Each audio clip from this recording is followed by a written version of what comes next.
And so they picked this woman up. And there she was, standing in between her friends again. And he said, "Let her go."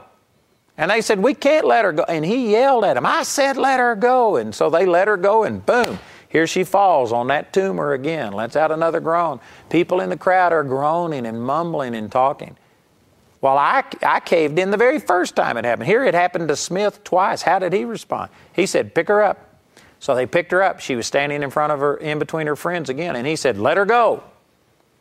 And they said, "We aren't going to let her go." And he said, "I said let her go." And a man in the audience stood up and he yelled out and he said, "You beast, leave that poor woman alone." And Smith yelled at him and he says, "You mind your business. I know my business." And he yelled at those women and said, "Let her go." And they let her go, and she started to fall, but she caught herself, walked out. That tumor just fell right out of her dress. I don't know how it happened. It was miraculous. God just somehow or another, the tumor disconnected, fell on the stage, and she walked off healed. Let me present to you a thought here that will be just radical to many of you. Smith Wigglesworth didn't have 1 ounce more faith than I had. You know the difference? He had less unbelief. That's what Jesus was saying right here. Why couldn't we cast him out? Because of your unbelief. He didn't say it's because you don't have enough faith.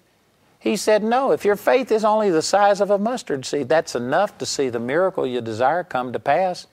You don't need more faith, you just need less unbelief. And see, most of us aren't even trying to deal with our unbelief. We haven't even seen how unbelief counterbalances and negates faith.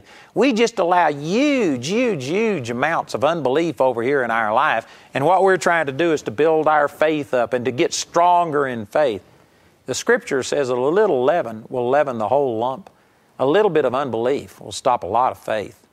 The only way you're ever going to receive, if you just allow huge amounts of fears and doubts and unbelief that comes through being plugged into this world and listening to their stuff, the only way you're ever going to overcome the levels of unbelief that most of us allow in our life is to go to your church and get the prayer chain praying. And you're going to have to get hundreds and hundreds or maybe thousands of people to multiply and pool their faith together and combine all of this faith to overcome the unbelief.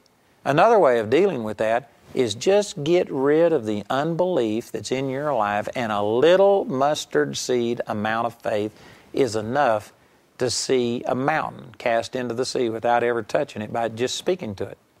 Faith is that powerful if it isn't diluted by unbelief. And I tell you, very few people understand that unbelief stops and hinders faith like that. And so they just allow huge amounts of unbelief in their life. And then when they don't see the right results, they go and say, "Lord, why couldn't we cast him out?" The answer is, it's our unbelief. We aren't ever going to live a life that where our faith is so strong it can overcome just huge amounts of unbelief. We need to start dealing with the unbelief levels in our life.